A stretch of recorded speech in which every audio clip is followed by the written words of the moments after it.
Somewhere in the eastern Mediterranean, 42 feet above the waterline, a maintenance tech is running his hand along a frayed arresting cable. The cable is supposed to catch a 50,000-pound fighter coming in at 150 knots.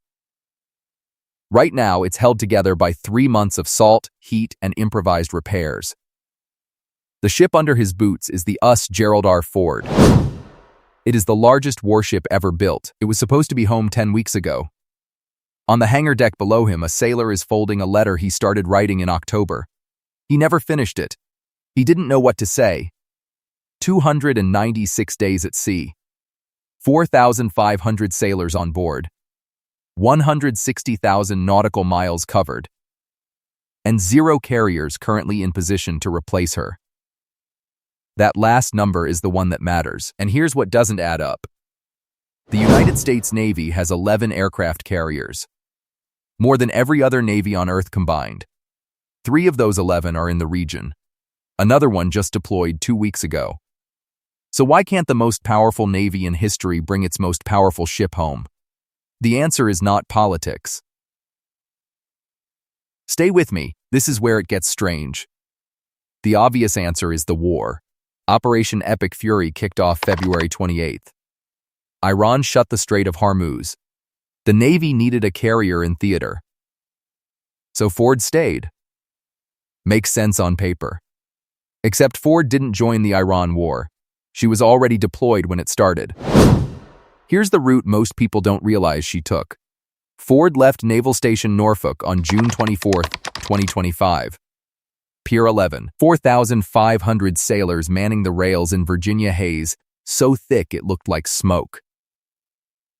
Her orders said European Command. Standard deployment. Home by the holidays. She crossed the Atlantic.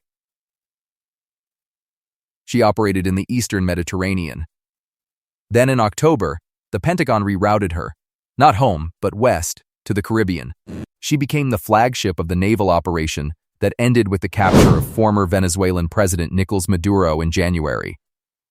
One of the first tanker seizures of that campaign happened within range of her flight deck. And then, before her crew could even process that pivot, Trump ordered her to the Middle East. By February, she was back across the Atlantic. By March, she was launching sorties over Iran. 3 hemispheres. 2 different wars. 1 carrier. The war didn't extend her deployment. It just made the extension permanent.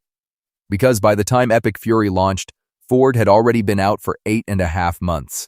The real question isn't why did she stay. It's why can nothing else take her place. The real problem isn't war planning. It's relief math. Here's the thing most people don't understand about aircraft carriers. You can't just swap them like shift workers. A carrier that's going to relieve another carrier in a combat zone has to arrive already worked up, meaning her air wing is certified, her escort destroyers are qualified, and her crew has passed integrated strike group exercises. This process, from port departure to combat ready, takes weeks. A carrier deployed unprepared to a war zone isn't a relief. She's a liability. And right now, the Navy has exactly 1 carrier that could theoretically take Ford's slot. The George H.W. Bush. Bush is currently off the southwestern coast of Africa. Not in the Mediterranean, not in the Red Sea, off Africa.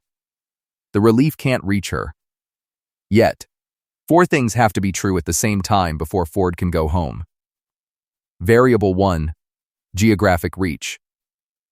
Bush deployed from Naval Station Norfolk on March 31, 2026. That's barely 2 weeks ago. She's taking the long route around Africa because the Suez Canal is inside Houthi missile range.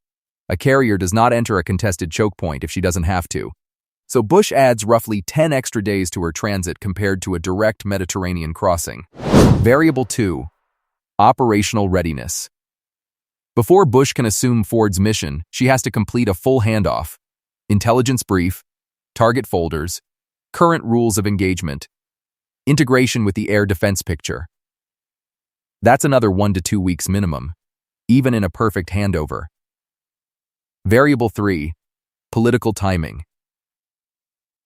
The ceasefire between the US and Iran expires April 21st. If talks collapse, the Navy needs both carriers in the region, not one replacing the other.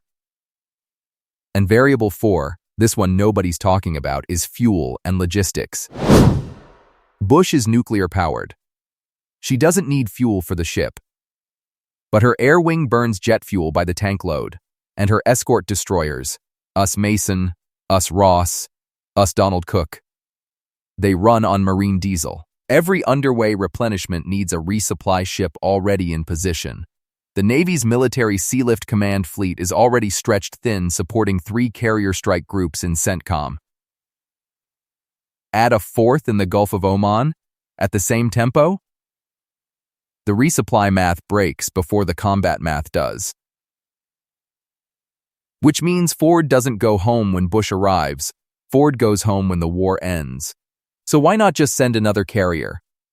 Why is this one ship carrying the whole weight? On paper, the Navy has us Abraham Lincoln.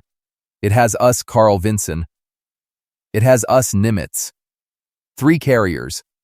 On paper. Here's what the paper doesn't tell you. Us Abraham Lincoln is already in the Arabian Sea. She's been conducting non-stop combat operations against Iran since Operation Epic Fury began. On February 3rd, she was 500 miles off Iran's southern coast when an Iranian Shahed 139 drone flew toward her flight deck. An F-35 from her air wing shot it down. Lincoln isn't a potential relief. Lincoln is already fighting the same war.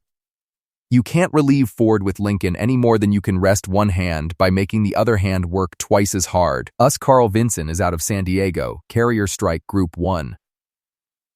She's been in the Indo-Pacific. Pulling her means leaving a gap in front of Taiwan, and the Fujian carrier just moved to Bohai Bay 3 weeks ago. That gap gets filled by the Chinese, not by nobody. The Pentagon's 2026 threat assessment is explicit on that point. And us Nimitz? Nimitz is on her final voyage.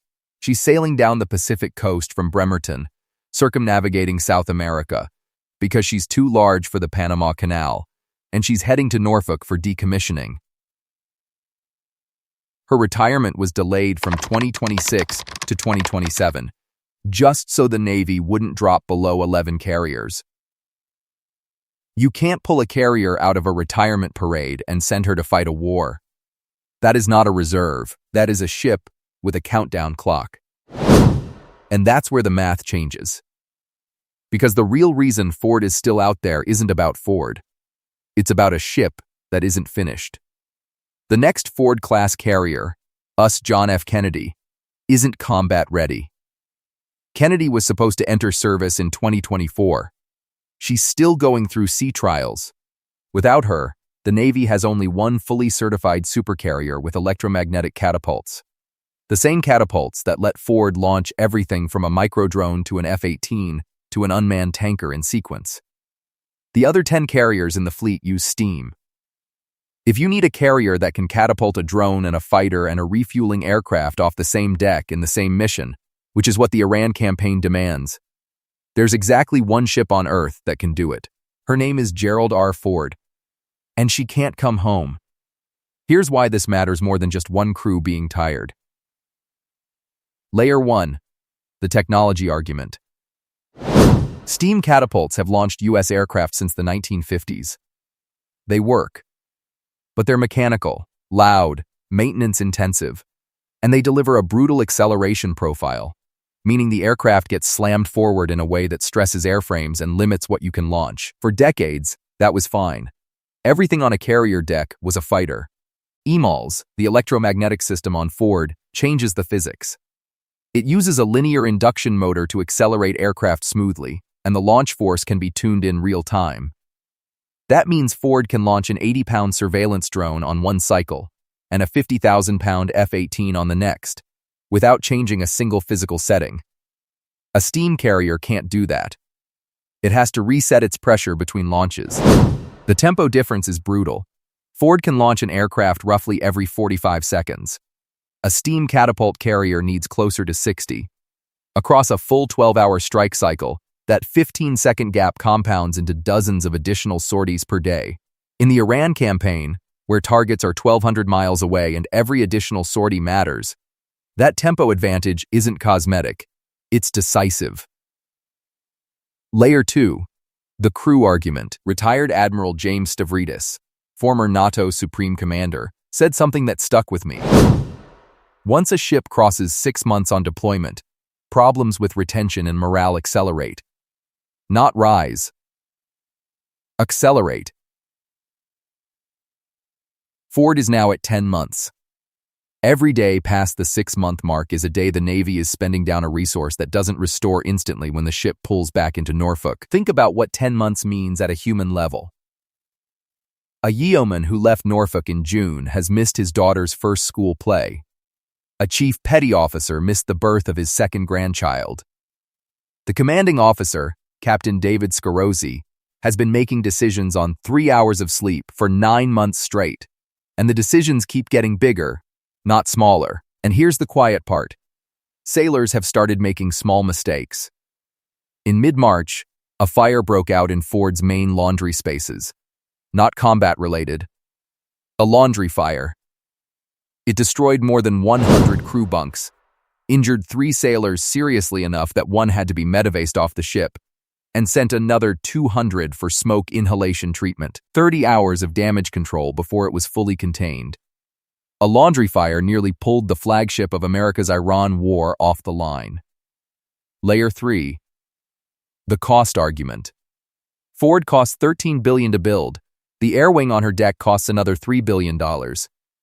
Every day she's underway, she burns through maintenance credits, arresting cables, catapult seals, and the patience of 4,500 people who thought they'd be home for Christmas. You cannot put a dollar amount on what this deployment is spending.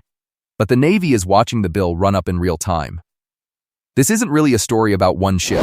It's a story about what happens when a Navy designs for deterrence and ends up fighting a war. For 20 years, the Navy sized its carrier force for presence. Show the flag, deter adversaries, rotate crews on predictable calendars. It was never sized to fight 2 campaigns simultaneously in the Middle East while also watching China.